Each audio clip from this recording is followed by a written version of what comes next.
Hello friends, मैं हूं आपके सामने गौरव मिगलानी। हम पढ़ रहे हैं 12th क्लास की बिजनेस स्टडीज। हमारा चैप्टर कंटिन्यू चल रहा है एडवर्टाइजिंग का। इस चैप्टर का हमारा ये वीडियो नंबर 2 है। फर्स्ट वीडियो का लिंक आपको इसी वीडियो के डिस्क्रिप्शन बॉक्स में दिया हुआ है। पीछे वाली वीडियो में हमने डिस्कस किया था एडवर्टाइजिंग का मीनिंग क्या है और क्या फीचर्स हैं, मतलब कैरेक्टरिस्टिक्स। इस वीडियो में हम डिस्कस करने जा रहे हैं कि एडवर्टाइजिंग का क्या रोल है, क्या भूमिका है। सिंपल सी बात है, अगर ध्यान से देखें, मार्केट के अंदर एक ही प्रोडक्ट को बनाने वाले काफी सारे मैन्युफैक्चरर हैं। एक ही प्रोडक्ट को सेल करने वाली काफी सारी कंपनीज हैं। प्रोडक्ट आपस में मिलते जुलते हैं। अब सोचकर देखिए कि हमने एक नया प्रोडक्ट निकाल रखा है मार्केट के अंदर। हम चाहते हैं हमारा प्रोडक्ट बिके, दूसरी कंपनी चाहती है कि उनका प्रोडक्ट बिके। कंपटीशन को फेस करने के लिए, लोगों को इंफॉर्मेशन देने के लिए, उन्हें यह बताने के लिए कि हमारा प्रोडक्ट दूसरी कंपनीज के प्रोडक्ट से ज्यादा अच्छा है, तो कैसे पता लगेगा कस्टमर्स को? यह पता लग पाएगा एडवर्टाइजिंग के थ्रू। मतलब अगर हम एडवर्टाइजिंग आज के टाइम में नहीं कराते हैं तो कंपटीशन को हम फेस नहीं कर पाएंगे। हमें अपना प्रोडक्ट भी बंद करना पड़ सकता है और कंपनी भी बंद करनी पड़ सकती है। तो एडवर्टाइजिंग कहीं ना कहीं मैन्युफैक्चरर्स को बेनिफिट देती है, सोसाइटी को बेनिफिट देती है और कस्टमर्स को बेनिफिट देती है। मतलब एडवर्टाइजमेंट के ऊपर जो हम खर्चा करते हैं वो रियलिटी में खर्चा नहीं होता है, वो एक इन्वेस्टमेंट होती है। एडवर्टाइजमेंट के ऊपर आपने आज पैसा खर्च किया तो फ्यूचर में आपको इसका बेनिफिट जरूर मिलता है। तो इसकी इंपॉर्टेंस तीनों टाइप के पार्टीज के लिए है। पहला है मैन्युफैक्चरर्स के लिए क्या इंपॉर्टेंस है, सोसाइटी को क्या बेनिफिट है और कस्टमर्स को क्या बेनिफिट इससे मिलता है। तो सबसे पहले हम स्टडी करने जा रहे हैं कि मैन्युफैक्चरर्स को क्या इंपॉर्टेंस मिलती है, मैन्युफैक्चरर्स को क्या बेनिफिट मिलते हैं एडवर्टाइजिंग से। तो सबसे पहली जो इंपॉर्टेंस मैन्युफैक्चरर्स के लिए है वो है कस्टमर सेटिस्फेक्शन एंड कॉन्फिडेंस। जब भी कोई कंपनी एडवर्टाइजमेंट कराती है, उससे हमारे जो प्रेजेंट कस्टमर्स हैं उनके मन में सेटिस्फेक्शन रहती है और उनको ये लगता है कि हमने कंपनी का प्रोडक्ट खरीदकर कोई गलती नहीं की है। क्योंकि कोई कंपनी अपनी एडवर्टाइजमेंट तभी कराती है जब उसका प्रोडक्ट काफी अच्छी क्वालिटी का होता है, तो कस्टमर्स का कॉन्फिडेंस लेवल हाई होता है। किसी को बताते हुए भी उसे अच्छा लगता है कि जिस कंपनी की देखो एडवर्टाइजमेंट तुम देख रहे हो ना, इस कंपनी का प्रोडक्ट मैंने ऑलरेडी खरीदा हुआ है और मैं इसको रेगुलर यूज करता हूं।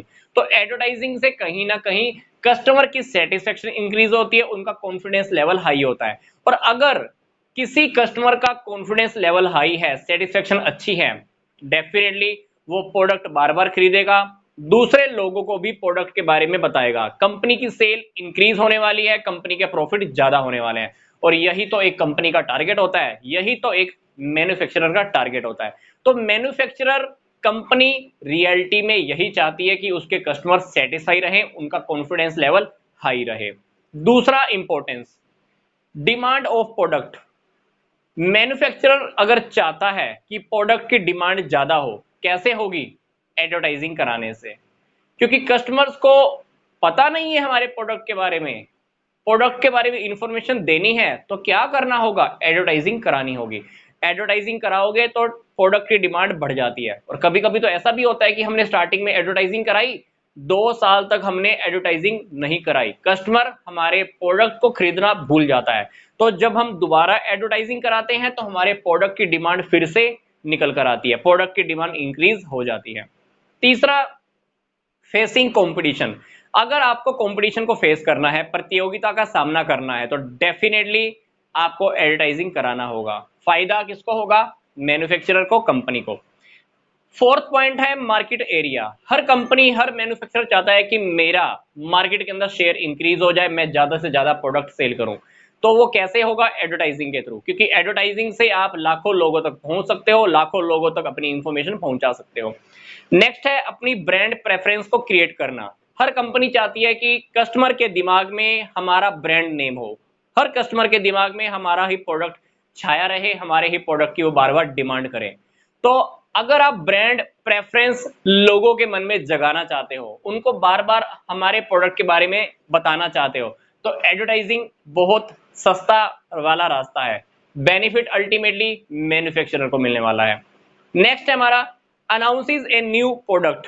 कोई भी कंपनी जब भी कोई नया प्रोडक्ट लॉन्च करती है, क्या करेगी? लाखों लोगों तक पहुंचना चाहेगी कि मेरा प्रोडक्ट सभी को पता लगे। हमें क्या करना होगा? एडवर्टाइजिंग की हेल्प लेनी होगी, क्योंकि नया प्रोडक्ट मार्केट के अंदर आया है, घर पे बैठे बैठे तो लाखों लोगों को पता नहीं लगेगा, तो कैसे पता लगेगा? एडवर्टाइजिंग के थ्रू। सेवेंथ हमारा पॉइंट है अट्रैक्ट बेटर एम्प्लॉइज। कोई भी कंपनी जो एडवर्टाइजिंग की हेल्प लेती है, इसका मतलब है कि उस कंपनी की रेपुटेशन बहुत ज्यादा अच्छी है, वो कंपनी काफी अच्छा क्वालिटी का प्रोडक्ट सेल कर रही है।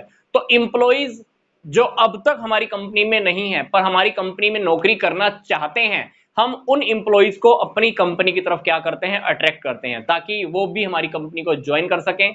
तो कहीं ना कहीं मैन्युफैक्चरर को एडवर्टाइजिंग से बहुत सारे बेनिफिट मिलते हैं। तो ये था इंपॉर्टेंस का पहला पॉइंट, मैन्युफैक्चरर के लिए क्या है।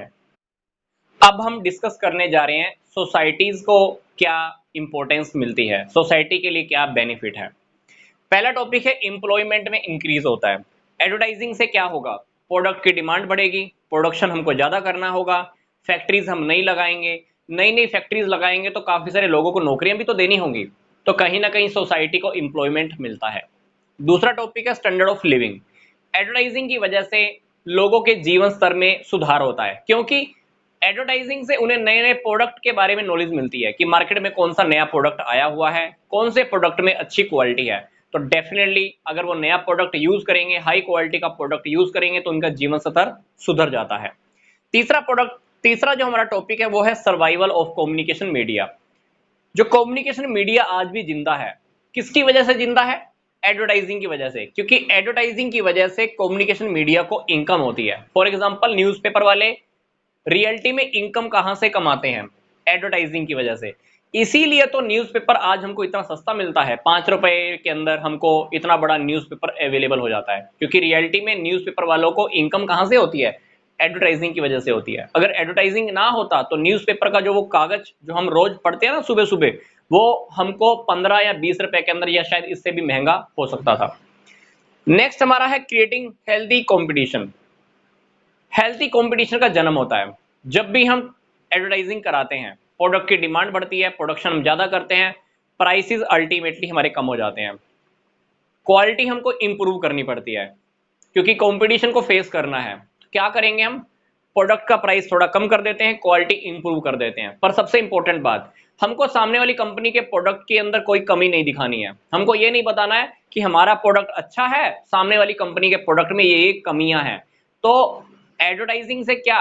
एक स्वच्छ प्रतियोगिता का जन्म होता है।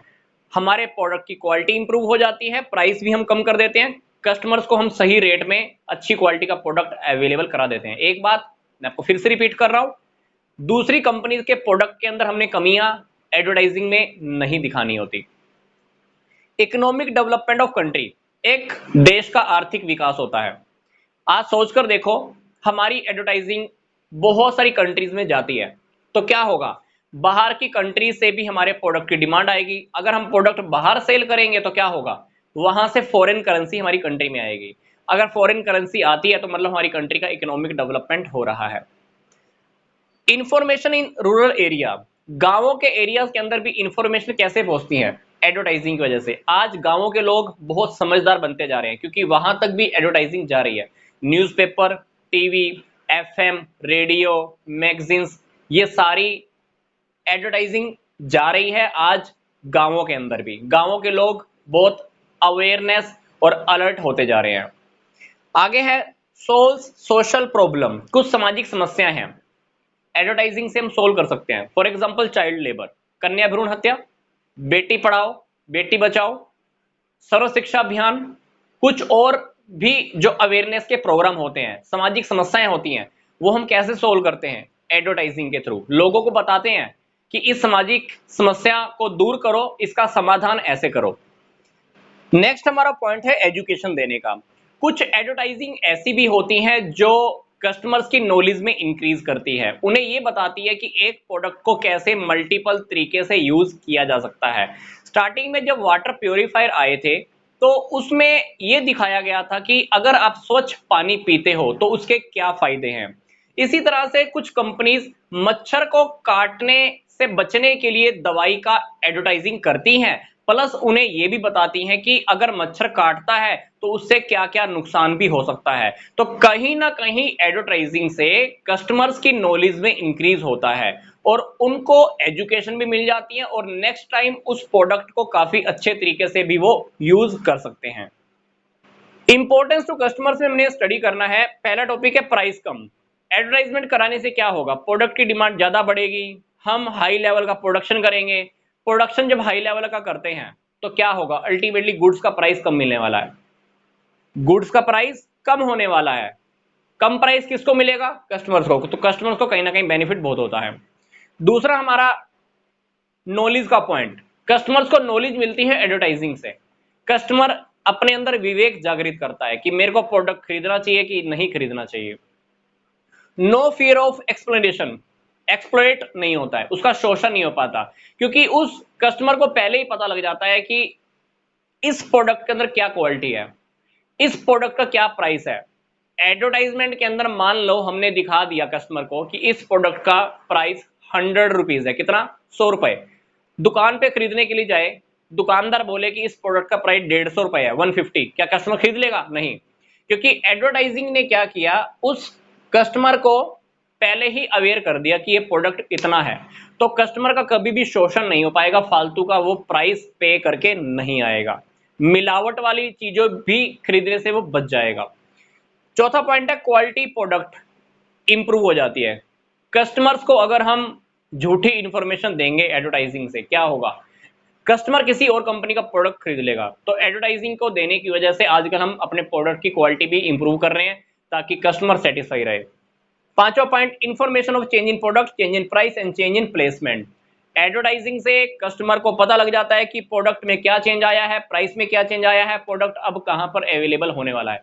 अगर प्रोडक्ट का पहले प्रोडक्ट मान लो और किसी जगह पे मिलता था, अब और किसी जगह पे मिलता है, तो ये सारी चीजों की इंफॉर्मेशन भी कस्टमर को आसानी से मिल जाती है। नेक्स्ट, ये बात हमने पहले भी डिस्कस की है, कस्टमर्स को अवेयरनेस होना। तो कस्टमर को काफी सारी अवेयरनेस मिल जाती है, कस्टमर को पता लग जाता है कि प्रोडक्ट में मिलावट है या नहीं है, प्रोडक्ट का प्राइस कितना है, प्रोडक्ट कहां पे अवेलेबल होगा, प्रोडक्ट के बारे में सारी एजुकेशन भी कस्टमर को कहीं ना कहीं मिल जाती है। तो कस्टमर्स के अंदर इतनी अवेयरनेस आ जाती है कि कस्टमर बहुत आसानी से डिसीजन ले पाता है कि मैं प्रोडक्ट खरीदूं या नहीं खरीदूं। तो इस वीडियो में हमने सिंपल सा टॉपिक डिस्कस किया है कि रोल क्या है एडवर्टाइजिंग का, क्या इंपॉर्टेंस है मैन्युफैक्चरर के लिए, सोसाइटी के लिए, फिर हमने स्टडी किया क्या इंपॉर्टेंस है कस्टमर्स के लिए। तो नेक्स्ट वीडियो में इस चैप्टर को हम आगे और कंटिन्यू करने वाले हैं। तो मिलते हैं जल्दी से नेक्स्ट वीडियो में।